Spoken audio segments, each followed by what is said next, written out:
একদিন নজরুল ইসলামের লিচু চোর, বাবুদের তার পুকুরে, হাবুদের তার কুকুরে।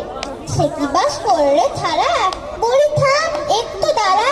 পুকুরের ওই কাছে না, লিচুর এক গাছ আছে না, কোথা না আসতে গিয়ে এক বড় কাশটি নিয়ে গাছি গো যেই চড়েছি, ছোট এক ডাল ধরেছি। ও বাবা মরাত করে পড়েছি সরাত জোরে, পড়বি পর মারির ঘাড়ে, সে ছিল গাছের আড়ে। বেটা ভাই বড় নচ্ছা, ধুমা দুম দিয়ে দুচ্চার, তীরে পেটেরও ঘুষি, একেবারে জোশে খুশি।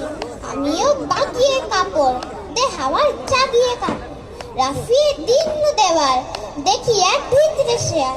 ওরে তার শেয়ার কোথা, ভেরুতা দাঁড়িয়ে হতা, দেখেছি আটকেও তার কুকুরেও জৌড়ে ছোটা। আমি কই কম্ব বাবার, কুকুরেই পড়বে সবার। বাবা গো মা গো বলে পাঁচিলের ফুকর ঘুরে, ঢুকে গে বসদের ঘরে, যেন প্রাণ আশ্র ধরে। যত পের কান মুড়ি ভাই, চুরি দে আর যদি চাই, তবে মোর নামই মিছা, কুকুরের চামড়া খিচা।